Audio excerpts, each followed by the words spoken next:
All right. Hey, what's up, guys? This is Tim Hanstine and Antonio Souza from Extreme Flight, here to give you a sneak peek at the Skywing Falcon 1.8 meter sport jet. So, this is the first glimpse of our sample that we received. We actually brought this out with us to Kentucky Jets, but unfortunately, we did not have time to get it prepared. And we are going through some repairs from the damage in transit, but it's in great shape, and we want to show you what's inside. So, first off, this is the 1.8 scaled off of the original that is the 2.1 meter, the larger, bigger brother that we've flown all year. Antonio, what do you think, man? Really cool aircraft, first of all. Obviously, it is the smaller counterpart of the 2.1 meter. So 1.8 wingspan. I think it's pretty close. It's almost a square. Yeah, Yeah, almost a square. yeah. Yeah, on the length side also. So this one flies from a 80 to 100 for sport flying and a 140 to 160 for the vectored flying style. So for hovering and such. To be quite honest with you, I think it's going to be a really good option for somebody looking for a smaller jet. So yeah, it's a pretty cool platform. Yeah, I mean, on this one, it is a new size. It's a smaller jet, also a smaller budget. It takes smaller everything, so I think it may be a great first jet. Again, what we know from this is using the 2.1 all year long, which we did set up on both traditional sport flight and then also thrust vectoring. So the 1.8 you can kind of see on the table. It does come with all the sport vector options. This one, just because we want to set it up for like a, I don't know, I want to say a beginner jet, but entry level sort of thing. We've actually removed that for our installation applications. So you want to take a look and see what's inside? Yeah, let's do that. So color matched latches, which a lot of people were asking, and Skywing came through, so that's pretty cool. Um, and to take a look inside, here it is. Yeah, nice and organized. We've got the tray up top there that is removable.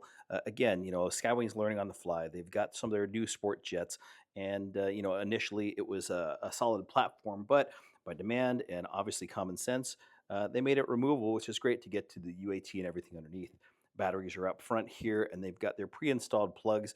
4 different options depending on if you want to utilize that or minimize it the way we have, which is 3 batteries instead of 4. One thing of note. Well, everything comes pre-installed from the factory. You've got all the plugs for making the connections on the wings and stabs, fuel tanks. They normally come with a smoke tank.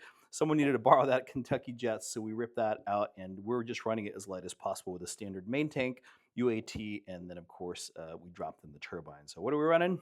This is a Swinwin 80, so little, Little guy. It's yes, adorable. smaller there on the range. As Tim's mentioned, it's going to be a sport jet. So we're not looking to do any hovering or any 3D or any vectoring activities. So just a point and shoot, and yeah, to have fun as a jet should fly, I guess. Yeah, yeah, cut your teeth on some new jet stuff. I mean, we Yeah. did spin it up out there, and if you're not familiar with jets or you're getting into it, one thing of note is they idle at 50,000 RPM, and I think we spun this one up to 150. Yes. 150,000 RPM. If you've never stood next to one, it'll get you. You'll hear it, you'll feel it. It becomes an emotional experience, and you'll be hooked on jets for life. Most definitely. And as we showed on the removable of the canopy, most already know, but the latches are also equipped for the wings and the stabs. So if you take a look over here on the back, um, you unlock it and pull. So that's it. Connectors already come pre-installed and already matched there. So you just obviously put the tubes in place, slide it in, and lock it. So there it is. Yeah. Good to go. Perfect to go fly. Nice and secure. And if you're Yep. worried about it on the small one, we can say that we've been running it at 200 miles an hour on the 2.1 meter, and then also on the 2.8 sample that we did. Most definitely. Yeah, again, learning and listening and adjusting. So our sample here shows with the new hatch for the rudder installation. That's a modification that they've made on the 2.1, as well as that removable tray. Landing gear already pre-installed from the factory. What are we running? These are what, JP? JPs, yeah. These are JP retracts. They work pretty well. Obviously, it's a smaller size compared to what the 2.1 comes equipped with. Same controller, and yeah, works pretty good. We've had pretty good experience with the JPs on the 2.1s, and same thing with the 2.8s. Yeah, it is. They are specifically designed to go in the jet. Guys have asked about substituting for Electrons or their favorite brand. It's not easily done without modification. I can tell you the JPs are great. The most common the most common thing is human error. I mean, maintenance is something that I've never had to deal with before. But if you're driving through wet grass or stuff like that, you want to blow that out so that the brakes continue to work and don't corrode. But other than that, we have fantastic luck with the JPs. We really haven't substituted much of actually anything on this. No. The Skywing extensions they make in house, they string inside the planes. Again, the connector's already on there for obviously you see one, two, three, four different things. So you've got what ailerons, flaps, Brakes retracts, and and flight. brakes. So pretty standard, and it's set up. This one we're running. Tell me about the servos we got on this thing, man. These are all Skywing. Yeah, It's kind of tough. Some people are asking about the PNPs. As of right now, we haven't really decided, or kind of testing and seeing what we're gonna do. Kind of watching the market.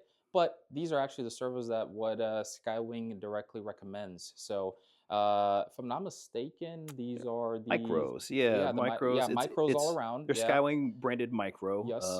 For the flaps, it is a mini servos and micros, including for the vector. So it is micro servos for the vectoring system. And yeah, that's pretty much it. Nose steering is also a micro up in there. And yeah, that's basically what we're doing. So on the ARF is the way that we're receiving them here at Extreme Flight.